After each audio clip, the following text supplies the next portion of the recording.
கர்த்தருடைய பரிசுத்த நாமத்துக்கு மகிமை உண்டாவதாக. இன்றைய நம்பிக்கையின் விதைகளோடு உங்களை சந்திப்பதில் மகிழ்ச்சி அடைகிறோம். மாற்கு எழுதின சுவிசேஷம் 5ஆம் அதிகாரம் 4ஆம் வசனம். அவன் அநேகந்தரம் விலங்குகளினாலும் சங்கிலிகளினாலும் கட்டப்பட்டிருந்தும் சங்கிலிகளை முறித்து விலங்குகளை தகர்த்து போடுவான், அவனை அடக்க ஒருவராலும் கூடாதிருந்தது என்று வேதம் சொல்லுகிறது. பெரியமானுள்ளே, இந்த மாற்கு 5ஆம் அதிகாரத்திலே சொல்லப்பட்ட மனுஷன் ஒரு சாதாரண மனநோயால், உளநோயால் அல்லது வேறு சரீர ரீதியான பாதிப்புகளால் பாதிக்கப்பட்ட ஒரு மனுஷன் அல்ல. அவனுடைய பிரச்சனையே ஆவிக்குரியதாக இருந்தது. ஏனென்றால் அநேக அசுத்த ஆவிகளால் அவன் கட்டப்பட்டிருந்தான். அவனை அந்த இடத்திலே கட்டுகிறதுக்கு பலவந்தமான சங்கிலிகள், மனித முயற்சிகள் அத்தனையும் தோல்வி அடைந்தன. ஏனென்றால் அவனுடைய பிரச்சனை ஆவிக்குரியதாக காணப்பட்டது. பிரியமானவர்களே, இது போலதான் நம்முடைய வாழ்க்கையிலும் அநேக நேரத்திலே சூழ்நிலைகள் சாதாரணமானவை அல்ல. அவை எதிரியின் அந்த கிரியையினாலே ஏற்படுத்தப்பட்டவை. இதற்கு பின்னால் கிரியை செய்கிற அந்தகார சக்திகளுடைய வல்லமையை அந்த காரியத்திலே நாங்கள் உணரலாம். அநேக நேரத்திலே உலக முயற்சியிலே நாங்கள் அதை மேற்கொள்ளாது போகிற பொழுது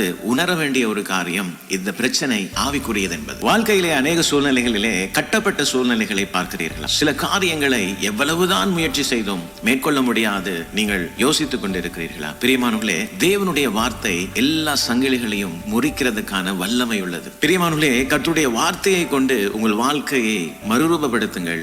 உங்களுடைய சூழ்நிலை மாறும். கிறிஸ்துவுக்குள் நமக்கு இருக்கிற அதிகாரம் என்னவென்றால், தேவனுடைய பரிசுத்த ஆவியானவர் வாழுகிற ஆலயமாக நாங்கள் இருக்கிறோம். ஒரு பொல்லாத வல்லமைகள் வாழக்கூடிய ஒரு இடம் அல்ல. பிரியமானவர்களே, இயேசு உங்களுடைய வாழ்க்கைக்கு வரும் பொழுது சங்கிலிகள் எல்லாம் முறிக்கப்படும். தேவன் உங்களை விடுவிக்கிறவராயிருக்கிறார். என்று உங்களுடைய வாழ்க்கையின் தேவை இயேசு.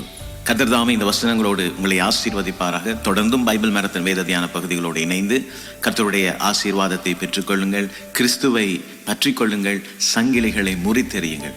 கர்த்தர் தாமே உங்களோடு கூட இருக்கிறார். God bless you.